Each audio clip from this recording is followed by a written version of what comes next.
बिस्मिल्लाहिर्रहमानिर्रहीम। आज के प्रोग्राम के साथ मैं हूं नसरुल्लाह मलिक।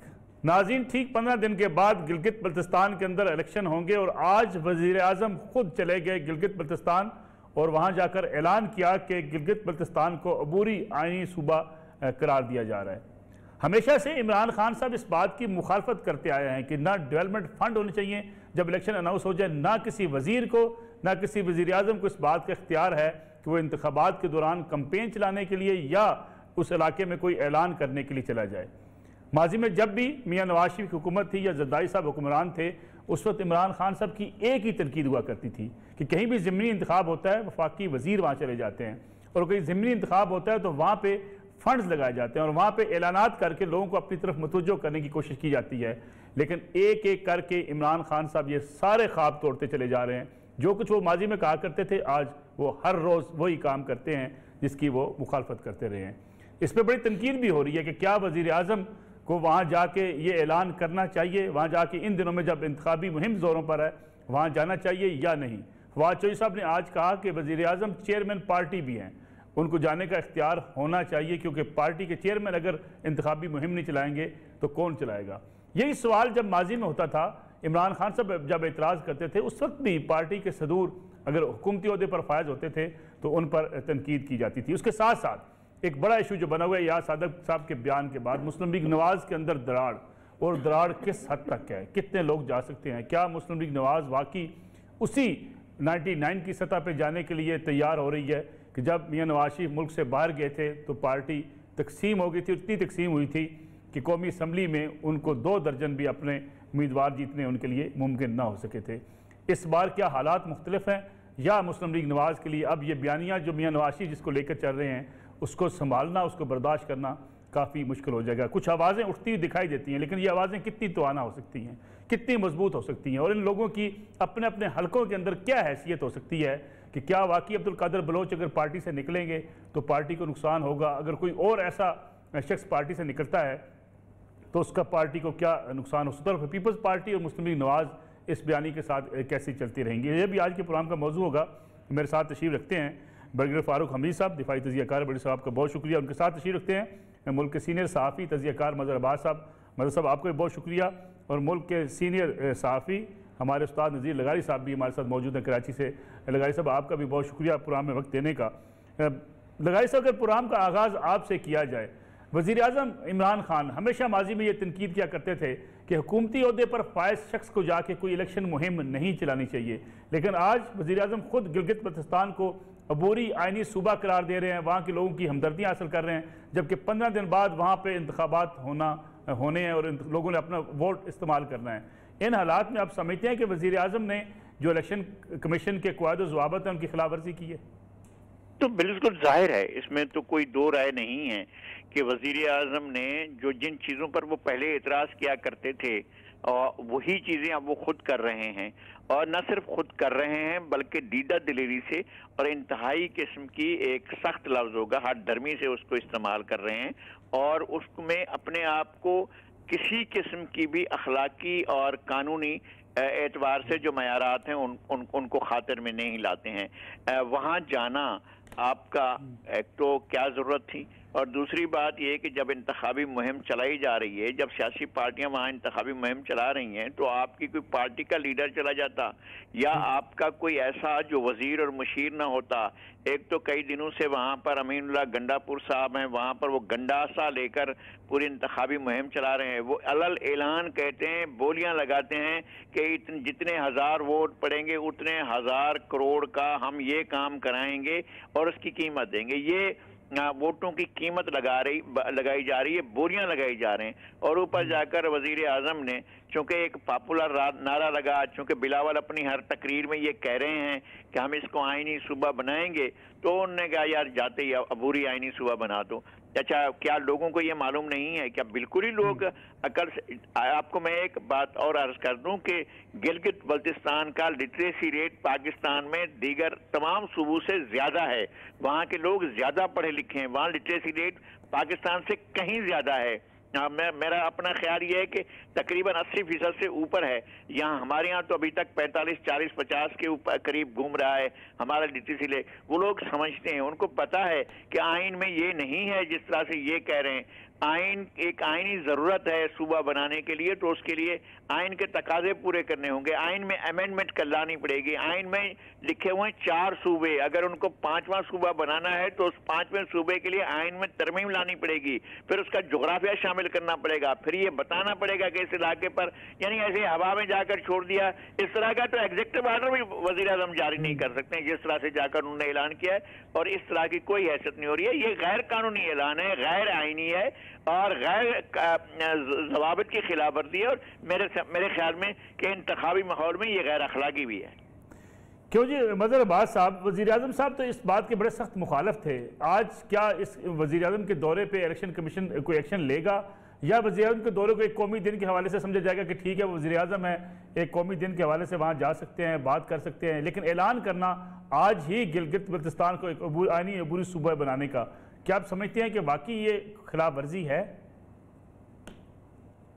जी मेरा ख्याल है खिलाफ वर्जी तो है। उनके जाने से ज़्यादा चले वो जाहिर है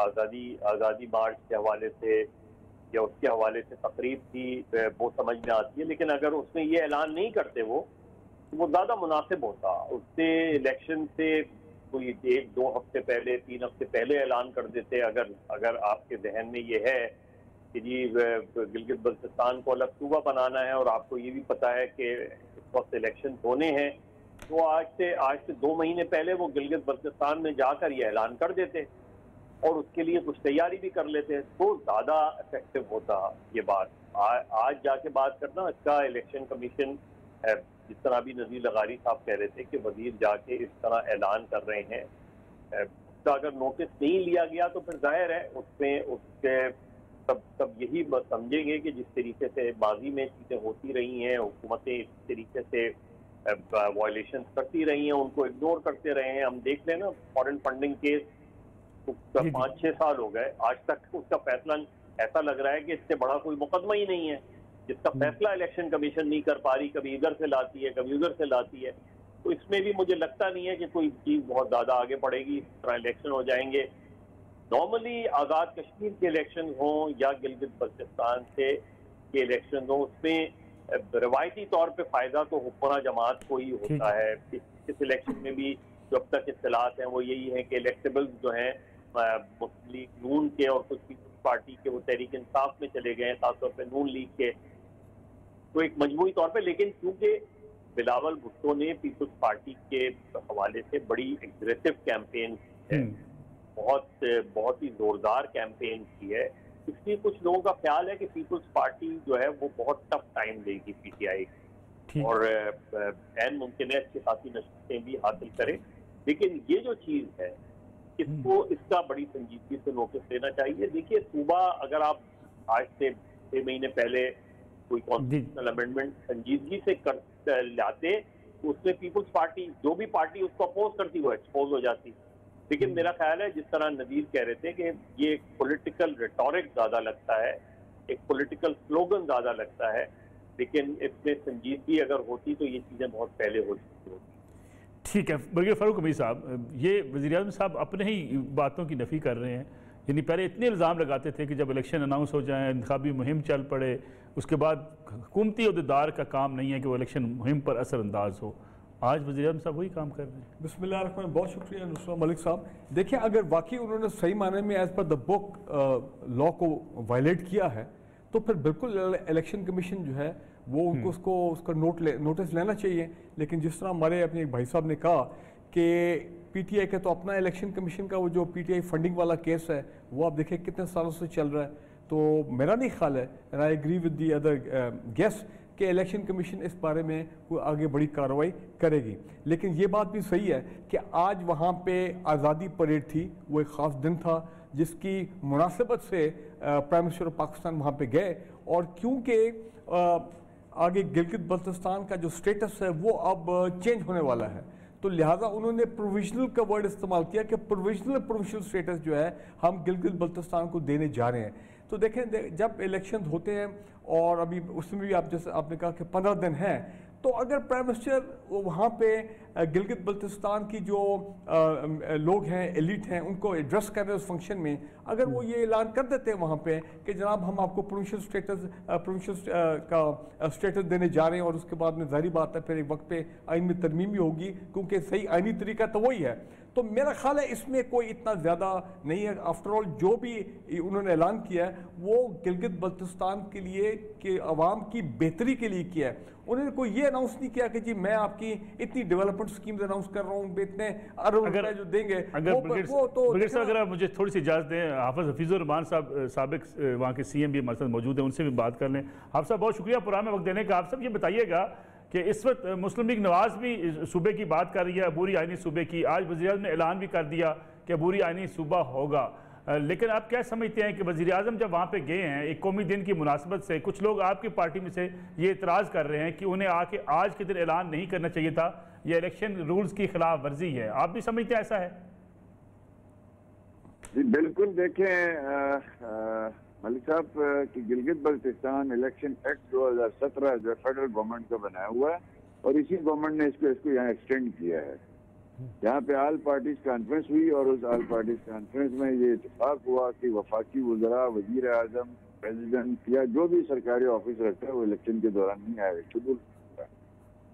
और इससे पहले कि यहाँ पे वज़ीर उमूर कश्मीर ने 2 साल गिलगित बल्तिस्तान नहीं देखा था, अब वो एक एक हल्के में जाके कहते हैं कि मुझे हजारों वोट दो, हजारों करोड़ की स्कीमें है। ये तो इलेक्शन नहीं, गिलगित बल्तिस्तान में इन्होंने फसाद की तरफ धकेला हुआ। और दूसरा मलिक साहब मैं आपको अर्ज करूं कि वज़ीर-ए-आज़म साहब ने जो सिलेक्टेड हैं, इन्होंने जो प्रोविजनल कॉन्स्टिट्यूशन सूबे की बात की है, ये एक पॉलिटिकल स्टंट है। वरना इसी वज़ीर-ए-आज़म साहब से पूछा जाए कि नेशनल सिक्योरिटी काउंसिल की 3 मीटिंग्स में यही प्रपोजल लेके चीफ मिनिस्टर जो था, मैं उनके पास उनकी एजेंडे के मुताबिक मैं पेश हुआ था। क्या इस इशू पे 3 नेशनल सिक्योरिटी काउंसिल की मीटिंग नहीं हुई है? क्या उन तीनों में वज़ीर-ए-आज़म साहब ने और शाह महमूद कुरैशी ने, फवाद चौधरी ने ये नहीं कहा कि हमारे पीठ पे छुरा घूंपा जा रहा है, इसको हम मुस्तरद करते हैं, इसको हम किसी तौर पर काबिल अमल नहीं समझते? क्या 3 नेशनल सिक्योरिटी काउंसिल में पॉलिटिकल पार्टी ने, गवर्नमेंट ने इसको अपोज नहीं किया? उस वक्त मिलिट्री एस्टेब्लिशमेंट ने सपोर्ट किया और इन्होंने उसको अपोज किया। अब आप मुझे ये बताएं कि अब आपने गिलगित बल्तिस्तान को प्रोविजनल कॉन्स्टिट्यूशनल प्रोविंस बनाना है, तो उसके लिए तो आइन में 2/3 मेजॉरिटी से 3 सूबों में अमेंडमेंट करनी है। ठीक। तो क्या वज़ीर-ए-आज़म साहब को हक पहुंचता था कि 1 नवंबर को गिलगित है और यहाँ पे बैठ के वो पाकिस्तान की नेशनल लीडरशिप को जो अपोजिशन में है, जिनके साथ मिल के आपने प्रोविजनल कॉन्स्टिट्यूशनल सूबा बनाना है, उनको तो आपने रॉ का एजेंडा और जनाब इंडियन नैरेटिव के अमीर था। तो आपने ये इसी तरीके की बात है मलिक साहब, जिस तरह से इन्होंने भावलपुर सूबे के फ्रॉड किया था इलेक्शन के दौरान, ठीक है, ये इसी तरह का फ्रॉड वज़ीर-ए-आज़म ने फिर गिलगित बल्तिस्तान के अवाम को बेवकूफ़ बनाने की कोशिश की है। और मैं दावे से कहता हूँ, आप अपने इस प्रोग्राम को रिकॉर्ड कर रखें, ये 1 महीने बाद ये कहेंगे इलेक्शन के बाद क्योंकि अपोजिशन ने हमारे साथ ताउन ये कहेंगे, बन नहीं सका। लेकिन जो फंड्स की बात की जा रही है, अभी बात कर रहे थे नज़ीर लगारी साहब भी कि कुछ वफाकी वज़रा भी हैं वहाँ पे फंड्स देने के ऐलानात कर रहे हैं, कुछ डेवलपमेंट स्कीमों के ऐलान भी कर रहे हैं, इस किस्म की रिपोर्ट्स हैं? जी बिल्कुल है। डंके की चोट पे आपकी मीडिया में रोज दिखाया जा रहा है। मेरे हल्के में 3 जलसे किए अमीन गंडकपुर साहब गिलगित में, और हर हल्के में जा रहा है, और हमने उसका घेराव का फैसला किया। हमने आला अदलिया से रिक्वेस्ट की, जितने फोरम से वहां हमने रिक्वेस्ट की, किसी ने हमारी सुनवाई नहीं की। कल 12 बजे हम इलेक्शन ऑफिस का घेराव करने जा रहे हैं, चीफ इलेक्शन कमिश्नर का, इसलिए कि ये इलेक्शन नहीं, ये इंडियन नैरेटिव को सपोर्ट किया जा रहा है। जब जीपी का इलेक्शन मुतनाज़ा होगा, आप देखें आज वज़ीर-ए-आज़म साहब गिलगित आए थे, हमारे जश्न आज़ादी का दिन है, इस दिन लोग रैलियां निकालते हैं, जलसे करते हैं, जुलूस करते हैं। आज तो गिलगित में इन्होंने कर्फ्यू लगाया था, ऐसा लगा जैसे कि नरेंद्र मोदी जो है वो श्रीनगर आया। ये तो ऐसा लगा कि उसके एक तकलीफ के लिए, उसके 10 मिनट की पोजीशन को गालियां सुनाने के लिए पूरे गिलगित में इन्होंने जो है वो जाम कर दिया। जश्न आज़ादी की कोई तकरीब नहीं हो सकी सिवाय नून लीग की एक रैली के अलावा। बाकी सबको जो हमने तो जबरदस्ती निकाला, हमें इजाजत नहीं दी गई। नहीं, आपको इजाजत क्यों नहीं दी गई? क्या वजह क्या थी? सिक्योरिटी। प्राइम मिनिस्टर की आमद की वजह से गिलगित शहर को सील किया गया। पूरे शहर को। और ऐसा लग रहा था जैसे कि यहाँ पे जैसे नरेंद्र मोदी छुप के जाता है या को वहाँ पे श्रीनगर में, ये ऐसा ही हो गया। ये आपने जश्न आज़ादी का दिन था, इलेक्शन सर पे है, लोगों ने पॉलिटिकल एक्टिविटी कर रही, सारी एक्टिविटी आपने बंद कर दी और आपने एक झूठा ऐलान किया। ये ऐसा ही ऐलान है जैसा भावलपुर सूबे का है। मैं हकीकतन मैं नसरुल्लाह मलिक साहब, आप अपने प्रोग्राम को रिकॉर्ड रख लें कि 2 महीने बाद ये कहेंगे कि अपोजिशन ने ताउन नहीं किया, तो अपोजिशन के ताउन के लिए कोई हरकत आपने की है, कोई बात ऐसी की है? अपोजिशन तो कई कह बैठी है आपके साथ, कमेटी में हम नहीं बैठेंगे। तो ये जो कॉन्स्टिट्यूशनल सूबा है प्रोविजनल, ये पार्लियामेंट के बगैर कोई नहीं कर सकता। वज़ीर-ए-आज़म के एग्जीक्यूटिव ऑर्डर से सूबे नहीं बनते, आईनी प्रोविजनल। जब इनको मालूम है तो फिर ये बात क्यों कही? सिर्फ इसलिए कही कि इलेक्शन में वोट लिएगा, बाद में कहा जाएगी हमसे। क्योंकि बहुत बहुत शुक्रिया। हाफिज हफीजुर रहमान साहब हमारे मौजूद थे, साबिक वज़ीर आला गिलगित बल्तिस्तान। एक ब्रेक ले लेते हैं, ब्रेक से वापस आके मैं आपसे शुरू करूंगा कि जो बात कर रहे हैं कि ये एक महज ऐलान है, कोई सूबा जब तक पार्लियामेंट उसकी मंजूरी नहीं थी सूबा बन नहीं सकता, फिर आखिर ऐसा किया क्यों जा रहा है? फिर अगर गिलगित बल्तिस्तान में बाकी जमातें अगर आज के दिन भी शरीक होती हैं इस कौमी दिन की मुनासबत से तो कितना ही अच्छा होता है। इस पर बात करते हैं, आप शॉर्ट ब्रेक।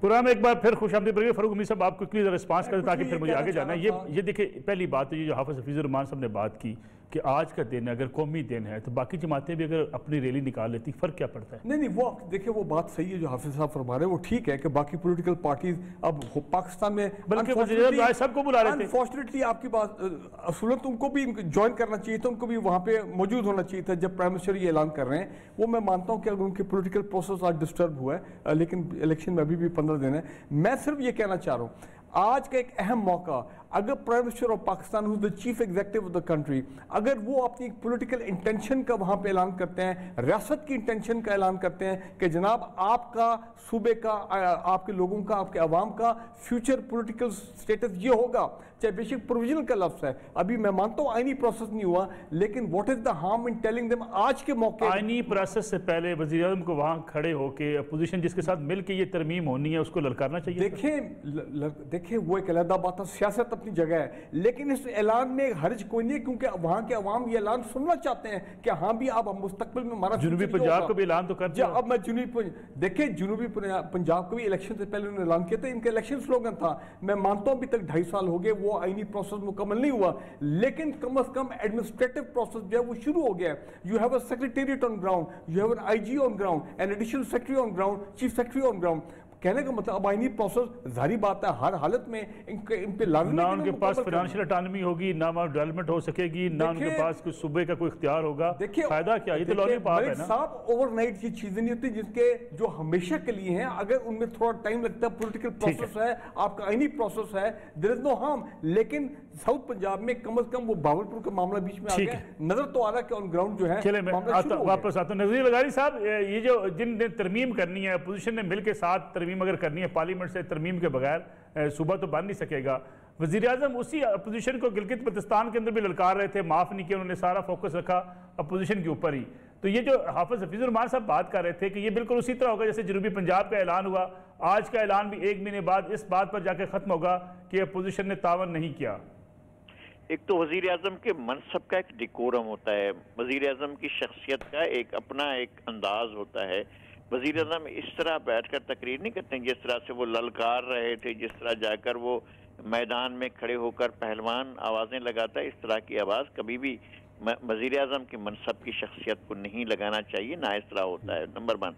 नंबर 2 ये कि अपोजिशन ने तो उस वक्त भी कहा था, शहबाज शरीफ साहब ने भी कहा था और जरदारी साहब ने कहा था कि आप आगे बढ़ें, हम सराइकी सूबे के लिए आपके साथ ताउन करने को तैयार हैं। और ये अपनी तरफ से इन्होंने पेशकदमी नहीं की, वहाँ भी तैयार हैं। अगर यहाँ भी अपोजिशन से बात करते और कहते कि मैं ये करना चाहता हूँ तो अपोजिशन उनके साथ होती। लेकिन अब ये तो लाहासिल सी बात है ना कि आपने इलेक्शन के मौके पर इंतखाबी मुहिम के दौरान, जबकि 15 दिन बाकी रह गए हैं और पॉलिटिकल पार्टीज अपनी इंतखाबी मुहिम चला रही हैं, ऐसे मौके पर आप जाकर एक तो तोड़ फोड़ मचाई पार्टियों में जाकर उनके लोगों को आपकी पार्टी ने तोड़ा, चूंकि हुक्मरान जमात होती है और कश्मीर पर और उस पर असंदाज होती है, जो भी पार्टी रूल कर रही होती है वो जिस तरह से मजहर साहब कह रहे थे वो अपने असरात होते हैं इस्तेमाल करती है, और अब ये भी असरात इस्तेमाल करना है हर हलके में। जिस तरह से हाफिजुर रहमान साहब कह रहे थे, उनके हलके में वजीर जो हैं गंडापुर साहब वो जाते हैं और जाकर ऐलानात करते हैं और प्रोजेक्ट का भी ऐलान करते हैं, पैसे बांटने का ऐलान करते हैं। क्या वजीरों का ये काम है कि इंतखाबी मुहिम के दौरान बाकायदा पैसे बांटने का ऐलान करें, बोलियां लगाएं लोगों के कामों की? इस तरह से होता है? तो ये तो नहीं है। जब कवायद के मुताबिक नहीं है, कवानीन के मुताबिक नहीं है, तो फिर इसका मतलब है आपने जो कुछ किया है वो गलत है। और अगर चीज कानून के मुताबिक हराम है तो हराम है, इसको हम कोई जस्टिफिकेशन तो नहीं दे सकते हैं। वजीर आजम ने अपने मनसब का ख्याल नहीं किया, अपने इतने बड़े ओहदे का ख्याल नहीं किया, और वैसे भी अभी तक वो उस माइंड सेट से नहीं बाहर आए। दो चीजें उनके दिमाग के अंदर, मैं कप्तान था और मैं शौकत खानम का बानी हूं, बस ये तो जो दो चीजें उनको रहती हैं, अभी तक उनको याद दिलाना पड़ता है भाई आप वजीर आजम हैं। मजहर अब्बास साहब, जो वज़ीर आज़म बात कर रहे हैं जिसके खिलाफ, तो कल अगर अपोजिशन की जमातें वहाँ पे जो मुस्लिम लीग नवाज़ है, पीपल्स पार्टी है, अगर ये घेराव करती है इलेक्शन कमीशन के ऑफिस का गिलगित बल्तिस्तान के अंदर, पाकिस्तान में होने वाले इंतखाबात पे अभी तक आवाज़ें उठ रही हैं, उसको तस्लीम ना करने की बातें हो रही हैं। गिलगित बल्तिस्तान एक बड़ा सेंसिटिव इलाका है, वहाँ पे भी कल इलेक्शन के बाद अगर इस किस्म की मुहिम चलती है, इस किस्म की तहरीक चलती है, तो उसका क्या नुकसान होगा? देखिए, बहुत ज़्यादा नुकसान होगा, क्योंकि जाहिर है इस वक्त जो हमारी सियासी सूरत हाल है उसमें आपको पता है कि आपका पड़ोसी मुल्क भी इन चीज़ों को बहुत गहरी निगाह से देख रहा है।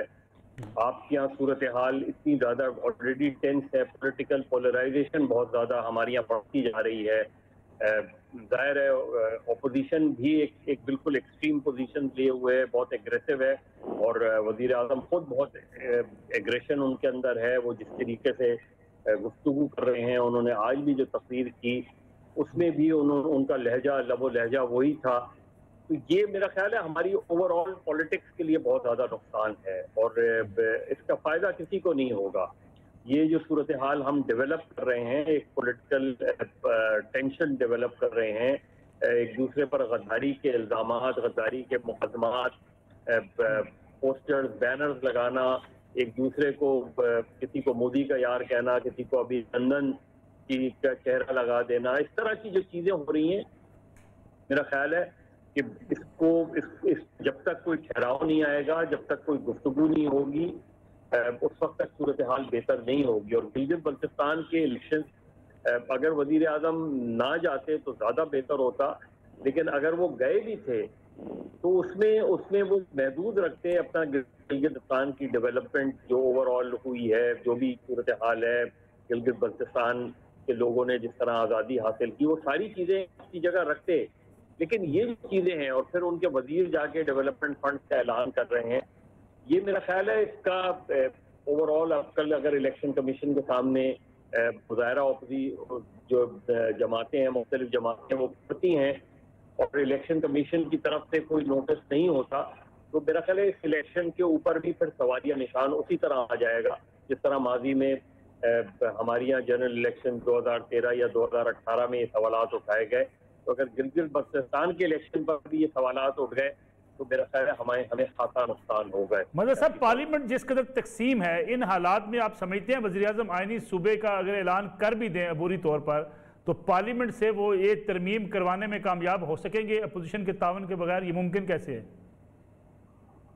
देखिए, उनके जहन में जो है वो ये है कि जो सेनेट के इलेक्शन होंगे मार्च में, उसके बाद मेजॉरिटी उनके पास आ जाएगी, लेकिन फिर भी 2/3 अक्सरियत उनके पास नहीं है, उसमें आपको फिर बैठना पड़ेगा। तो जो फजा हमने वज़ीर आज़म ने बनाई हुई है उसमें तो न मुस्लिम लीग नून उनके साथ बैठेगी, न पीपल्स पार्टी उनके साथ बैठेगी, तो फिर मेरी नहीं समझ में आ रहा कि ये 2/3 अक्सरियत से ये कैसे हो जाएगी। तो मुझे लगता तो नहीं है कि जब तक वज़ीर आज़म अपने इनिशिएटिव पे सीरियस, जो कि मुझे नहीं नजर आता वजीर आजम करेंगे, अपोजिशन जिस पिच पर है और जो इस वक्त दबो लहजा है, उसमें तो मुझे ये जो है नया सूबा बनता हुआ नजर नहीं आता। उसके लिए जाहिर है गुफ्तगू करनी पड़ेगी, इनिशिएटिव वजीर आजम को लेना पड़ेगा, लेकिन वजीर आजम उस तरह के इनिशिएटिव के मूड में फिलहाल तो नजर नहीं आते। आगे चल के हमें वैसे ही अपोजिशन की जमातों की जो मूवमेंट है उसकी जो टोन है, उसमें तो मुझे नहीं लगता कि अगले चंद महीने या अगले साल तक भी ये मुमकिन हो पाएगा कि वो आप इस तरह की कोई इस्लाहात ला पाए। मज़हर अब्बास साहब, मुझे एक छोटी सी कमर्शियल ब्रेक लेनी है, ब्रेक से वापस आएंगे, बात होगी मुस्लिम लीग नवाज में तकसीम के हवाले से। पुरा में एक बार फिर खुश आमदीद ब्रिगेडियर फारूक हमीद साहब, ये मुस्लिम लीग नवाज के अंदर क्या हो रहा है? कह रहे हैं दरार पड़ रही है, लोग टूट रहे हैं, लेकिन जितनी उम्मीद की जाती है, शेख रशीद साहब तो कहते हैं मुस्लिम लीग शीन बनने वाली है, कोई बनी तो नहीं है। मलिक साहब, मैं क्विकली एक कमेंट कर दूं, जो पिछले सेगमेंट का रह गया वो ये कि आइनी प्रोसेस मेरा ख्याल है बड़ी तेज़ी से मुकम्मल होगा। PMLN और पीपल्स पार्टी, बिलावल जरदारी के अगर आप स्पीचेस देखें गिलगित बल्तिस्तान में जो वो कर रहे हैं इस कैंपेन में, उन्होंने बड़ा क्लियरली सपोर्ट किया। लेकिन वज़ीर आज़म उनको साथ नहीं बिठाएंगे ना, वज़ीर आज़म तो कुछ बात नहीं करना चाहते। देखें, ये मामला अपना स्टेट के इंटरेस्ट का मामला है, स्टेट के सिक्योरिटी इंटरेस्ट और इकोनॉमिक इंटरेस्ट और CPAC और तमाम चीज़ें, बड़ा हिसास मामला है। आप देखेंगे तमाम पार्टीज इंशाल्लाह ऑन बोर्ड होगी जब मुस्लिम लीग नून का बता दें क्या होगा। अच्छा जी, PMLN, मैं समझता हूँ नवाज शरीफ साहब का जो नैरेटिव था ना, जिसमें वो फौज को और ISI को डायरेक्टली अटैक कर रहे थे, वो बैकफायर कर गया। और वो बैकफायर ऐसे कर गया है कि अब PMLN, आप समझते बैकफायर जी, मैं देखिए, हम काफी हफ्तों से कह रहे थे कि it is only a matter of time when with in the PMLN Sen voices, जो अक्लमंद अच्छे लोग जो हैं वो खड़े हो जाएंगे। एक भी बंदा ऐसा नहीं गया जो किसी जगह से इलेक्शन जीत सके। देखें जी, मेरी बात सुने, जनरल कादिर बलोच ने, आई एम ग्लैड का उन्होंने taken a high moral ground और वो रिजाइन कर गए PMLN से, और उन्होंने क्लियरली कह दिया है कि इसका वो जहरी साहब वाले मामले से ताल्लुक नहीं, वहां पर फिर भी बात तरदीद का दिया का मेन चीज ये है कि ये अपना फौज के खिलाफ बयानी है, मैं एक फौजी, मुझे एक्सेप्टेबल नहीं है। मैं उम्मीद करता हूं कि जनरल तिरमिज़ी और जनरल रिटायर्ड कयूम, उनका ज़मीर भी बहुत जल्द जागेगा। लेकिन मैं ये देख रहा हूं कि कुछ MNAs MPs जो हैं वो ऐसा ऐसा खड़ा होने शुरू होने PMLN में, और मैं आपको बता दूं it will be a setback for the PMLN। Nawaz Sharif साहब का नैरेटिव जो वो आइसोलेट हो रहा है और PMLN की सियासत जो है वो इफेक्ट हो रही है, एडवर्सली इफेक्ट हो रही है because of that narrative. Important चीज ये है, अगर ज्यादा PMLN के लोग निकल आते हैं आने वाले दिनों में, हफ्तों में, तो ये जो दो इनका प्लान है कि एन मास रेजिग्नेशन एक वक्त पे करेंगे ताकि वो इलेक्शन का प्रोसेस ट्रिगर किया जाए, शायद उनमें इनको प्रॉब्लम आएगी। अगर इनका प्लान है नो कॉन्फिडेंस वोट में, फिर वो मामला भी नहीं होगा। तो मुझे तो ये लग रहा है कि यहाँ पे जब और PMLN के MNA MPA बाहर आएंगे आपको लगता है? तो फिर वी डोंट नो उसमें कितना टाइम लगता है, लेकिन मुझे लगता है कि वो होगा। इनका जो लॉन्ग मार्च का प्लान है दिसंबर जनवरी में, और ये सुनने में आ रहा है कि लॉयर्स की मूवमेंट को की तरह भी ये एक मामला खड़ा करेंगे जिस तरह जनरल मुशर्रफ के खिलाफ हुआ था। तो मुझे फिर वो चीजें भी होती हुई नजर नहीं आ रही, क्योंकि अगर कल को मरीम नवाज पे कोई केस बन जाता है, वो कोई जेल में चली जाती है, कुछ और लोग आगे पीछे हो जाते हैं। अफवान कर रहे हैं मरीम नवाज? नहीं, मैं आपको बता रहा हूँ, देख रहे हैं यहाँ पे एनी टाइम उनके खिलाफ, after all she is convict and she is on bail, तो एनी टाइम कोई गलत बात हो जाए, उन्होंने अगर वो नैरेटिव दोबारा दोहराना शुरू कर दिया तो फिर रियासत तो। वज़ीर लगारी साहब, अब्दुल कादिर बलोच साहब का इस्तीफा देना, पार्टी से अलग होना पहला खतरा है या क्या समझते हैं आप इसको? नहीं, मुझे तो खैर समझ में नहीं आया, इसलिए कि 3 दिन से वो ऐलान हो रहा था, 3 दिनों के बाद जो है वो उनकी तरफ से ये बात आई है और उनको बहरहाल आमादा करने की कोशिश की जा रही होगी और उनको वर्दी का वास्ता भी दिया जा रहा होगा कि जो कुछ कहा गया है वो गलत है। इस बात का भी बहुत कुछ तय होना बाकी है कि नैरेटिव किस तरह का था, कहा क्या गया, उसका मतलब क्या लिया गया, बहुत सी चीज़ें हैं। एक बात बिल्कुल क्लियर है कि पाकिस्तान ने क्विक रिस्पांस किया, फौरन रिस्पांस किया और इंडियन जारहियत का और टोटल यानी इस तरह से उसको मुंह की खानी पड़ी है कि उसके मुंह में कुछ नहीं रहा।